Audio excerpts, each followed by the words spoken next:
గతంలో కల్వకుంట్ల చంద్రశేఖరరావు గారి సారథ్యంలో నడిచినటువంటి బీఆర్ఎస్ పార్టీ పరిపాలనలో కొన్ని వేల ఫోన్ నెంబర్లు ట్యాప్ చేయడం జరిగింది. ప్రజాస్వామ్యాన్ని కూనీ చేస్తూ మా అందరి ఫోన్లను ట్యాప్ చేస్తూ మమ్మల్ని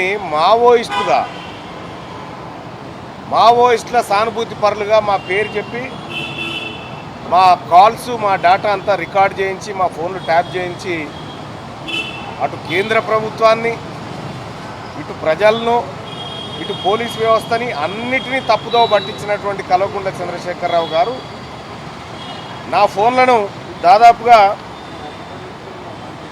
నేను ఒక ఫోన్ ట్యాప్ అవుతుందని ఇంకో నెంబర్ తీసుకుంటే ఇంకో నెంబర్ కూడా ట్యాప్ చేశాను.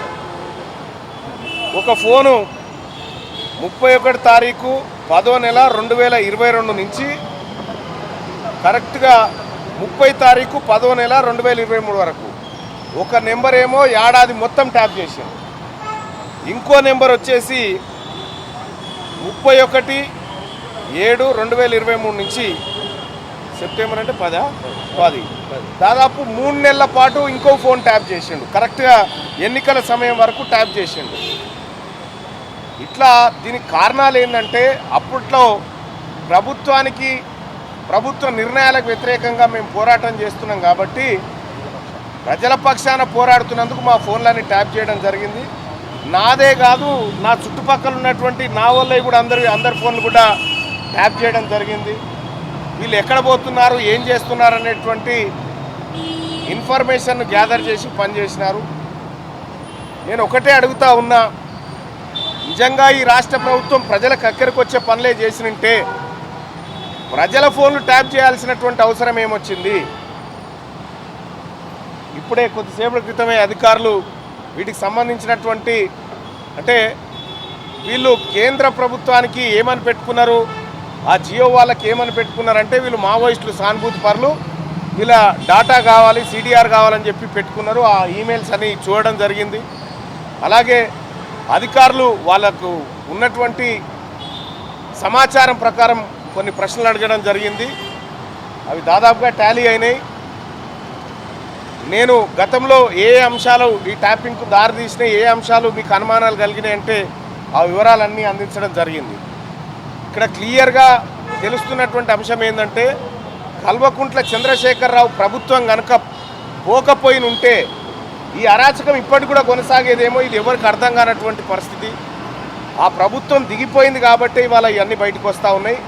ఈ ఫోన్ ట్యాపింగ్ వ్యవహారం అనేది చాలా తీవ్రమైన నేరం. ఎందుకంటే సామాన్య ప్రజల్ని మావోయిస్టుగా, సామాన్య ప్రజల్ని దోషులుగా చూపిస్తూ ఫోన్లు ట్యాప్ చేసినటువంటి కల్వకుంట్ల చంద్రశేఖరరావు గారికి, ఈ కార్యక్రమంలో పాల్గొన్నటువంటి దుర్మార్గులు ఎవరైతే ఉన్నారో వాళ్ళందరినీ కఠినంగా శిక్షించాలి. అలాగే తెలంగాణ రాష్ట్రంలో ప్రజాస్వామ్యాన్ని కూనీ చేసే విధంగా ప్రభుత్వం ఆ రోజున్నటువంటి వ్యక్తులు ఎవరైతే చేసిరో వాళ్ళని మరింత కఠినంగా శిక్షించాలి. ఎందుకు చెప్తా ఉన్నామంటే చాలా తీవ్రమైనటువంటిది. ఇంకా నాతో పాటు మా వాళ్ళే ఆ రోజు నాతో పనిచేసినటువంటి వాళ్ళందరికీ కూడా ఫోన్లు ట్యాప్ చేయడం జరిగింది.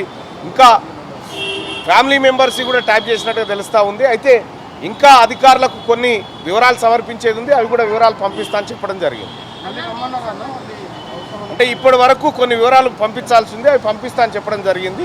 మళ్ళీ అవసరమైతే మళ్ళీ పిలుస్తాం, తప్పకుండా రావాలని చెప్పడం జరిగింది. ఖచ్చితంగా వస్తామనే మాట. నాకు సంబంధించి నా చుట్టుముట్టులోనే 4 ఫోన్లు ట్యాప్ అయినట్టుగా నాకు తెలిసింది.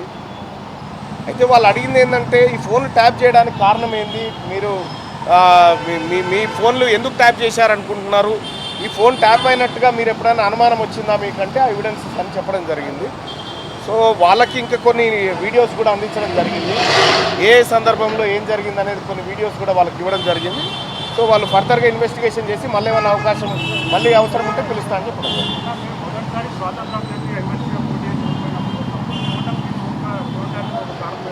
100% అదే ఫోన్ ట్యాపింగ్ అప్పుడు జరుగుతూనే ఉంది.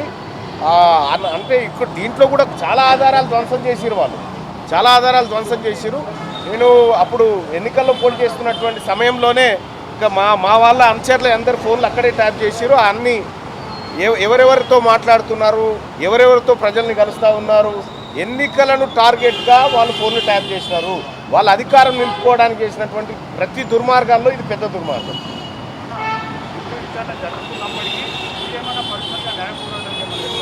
తప్పకుండా వెళ్తాము, తప్పకుండా. ఎందుకంటే మా వ్యక్తిగత హక్కులను హరించినటువంటి కల్వకుంట్ల చంద్రశేఖరరావు కుటుంబం మీద ఆ రోజు ఉన్నటువంటి అధికారుల మీద ఖచ్చితంగా చర్యలకు మేము న్యాయస్థానాలను కూడా ఆశ్రయిస్తాం. అంటే ఒకటి ఇది ఒక్క ఆయన బాధితుడే నా లెక్క. ముఖ్యమంత్రి రేవంత్ రెడ్డి గారు కూడా బాధితుడే. ఆయన ఫోన్లు ట్యాప్ అయినాయి, మా ఫోన్లు ట్యాప్ అయినాయి, అన్ని ఫోన్లు ట్యాప్ అయినాయి. అప్పుడు నేను ఒకటి ఏమంటున్నా అంటే ఇది చాలా తీవ్రమైన నేరం.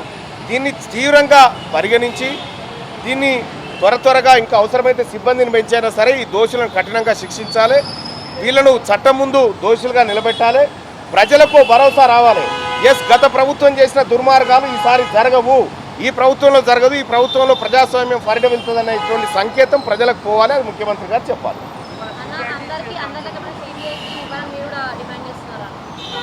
సిబిఐకి ఇవ్వాలి అనేది కాదు, కానీ ఇందులో ఈ సిట్ ఎంతవరకు న్యాయం చేయగలుగుతుందో పరిశీలించిన తర్వాత చెప్తాం. ముందే ఈ సిట్టును బదనాం చేయడం ఎందుకు?